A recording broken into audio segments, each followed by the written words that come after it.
Assalamualaikum warahmatullahi wabarakatuh. Perkenalkan, nama saya Julkarnen dengan NIM 19001607 kelas A Ilmu Dakwah. Di sini saya akan menyampaikan ceramah singkat untuk memenuhi tugas praktek dari mata kuliah Ilmu Dakwah. Innal hamdalillah nahduhu wa nasta'inuhu wa nastaghfiruh wa na'udzu billahi syururi anfusina wa sayyi'atina a'malina wa may yahdihillahu mudillah wa min yudhlil fala hadiyalah. Allahumma sholli wa sallim wa barik ala sayyidina Muhammad wa ala ali sayyidina ajmain, amma ba'du. Ya ayuhan nas, usikum wa nafsin bitaqallah wa ta'atihi la'allakum tuflihun. Pertama-tama, mari kita panjatkan puja dan puji atas kehadirat Allah Subhanahu wa Ta'ala yang Maha Esa yang telah mempertemukan kita dalam video pendek ini dengan keadaan sehat walafiat. Pada kesempatan ini saya akan membahas bagaimana cara menyikapi musibah sesuai dengan tuntutan Al-Quran. Teman-temanku sekalian, tidak ada seorang pun yang bisa luput dari musibah, termasuk para nabi dan rasul.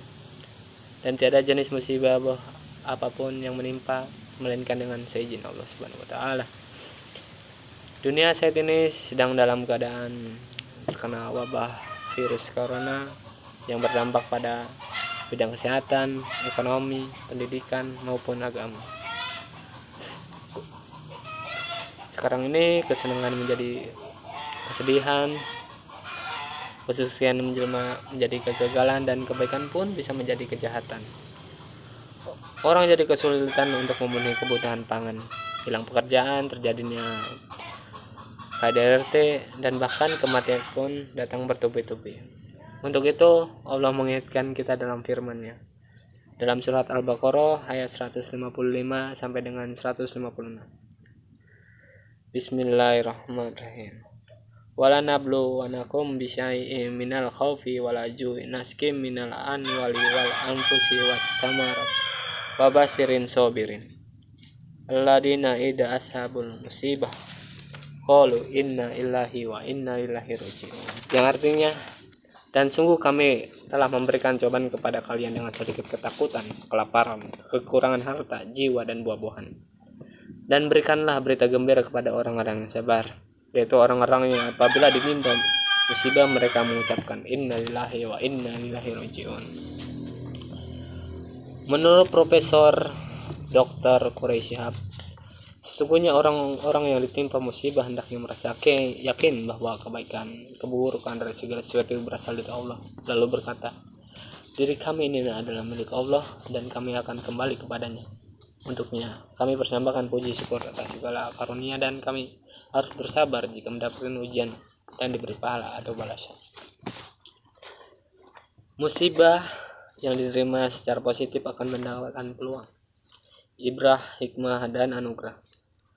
Sebaliknya, bila musibah disikapi secara negatif, maka akan menjadi penghalang dari rahmat sehingga bertindak negatif dan mengutuk ujian yang dapat mengundang azab dari Allah Ta'ala. Rasulullah bersabda, orang yang Allah inginkan kebaikan atasnya, maka akan diberikan musibah. Bagi orang yang beriman, musibah tidak boleh dilihat sebagai peristiwa yang negatif, melainkan harus dipandang sebagai ajang untuk melatih diri, sabar, dan tabah. Manusia diuji untuk tidak mudah putus asa, karena Allah telah berjanji untuk mengangkat orang derajat yang musibah penuh kepasrahan. Teman-temanku sekalian, banyak orang yang salah menyikapi musibah dan berakhir dengan putus asa. Orang yang berputus asa akan dihinggapi rasa ragu, pesimis, dan semua negatif. Merasa dirinya tidak berguna, bahkan merasa kehilangan dukungan dari keluarga. Secara fisiologis, orang yang putus asa akan menunjukkan gejala emosi yang dapat mengakibatkan tindak kejahatan. Orang yang malah putus asa juga hidupnya merasa kacau dan keadaan dihadapinya tidak akan terkendali. Dalam kondisi ini, orang sulit berpikir jernih, tidak tahu apa yang harus dilakukan. Putus asa merupakan salah satu gejala dari depresi. Jika diatasi dengan baik, perasaan ini tidak hanya untuk mengganggu aktivitas, tapi juga dapat mengarahkan kepada aksi bunuh diri. Seseorang yang mengalami putus asa akan merasa kehilangan harapan, menderita, larut dalam kesedihan, dan bisa jadi orang yang putus asa dapat beraktivitas sebagai biasanya. Namun mereka tidak merasa adanya kebahagiaan dalam hidup.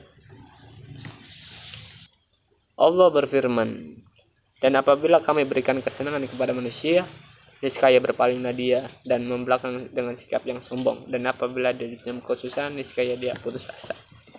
Sesungguhnya perasaan bangga dan putus asa merupakan tabiat manusia. Apabila mereka diberikan nikmat kesehatan dan kelapangan, mereka tidak mau berzikir dan berdoa kepada Allah, bahkan menjauh dari Allah dengan sombong dan berbangga diri. Namun jika ditimpa kesusahan seperti sakit atau kemiskinan, mereka putus asa dari rahmat Allah.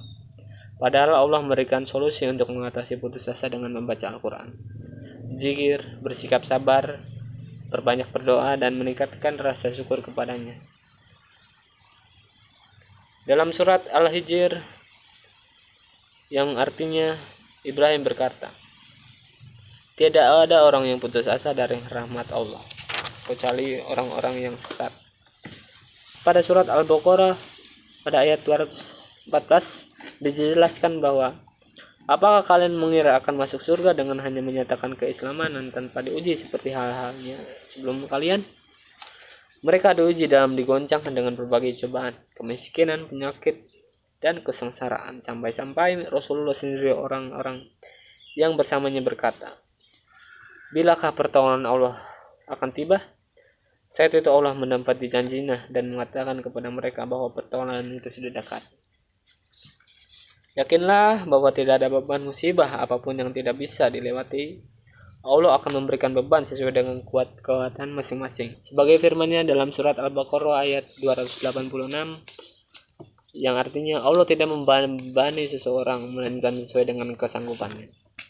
Ayat ini menjelaskan setiap cobaan diberikan selalu memiliki jalan keluar. Allah tidak memberikan cobaan melainkan sesuai dengan kemampuan hambanya. Untuk itu, sudah semestinya manusia tidak patah semangat dan terus berusaha mencari solusi dari setiap masalah yang dihadapi. Meskipun terasa sulit, jika selalu percaya dan yakin atas kekuasaan Allah, maka hati akan terasa lebih tenang. Yakinlah, badai pasti berlalu, jangan putus asa, musibah pasti akan berakhir, dan semoga musibah yang menimpa ini menjadi ladang amal kebaikan di kemudian hari. Amin. Amin ya rabbal alamin.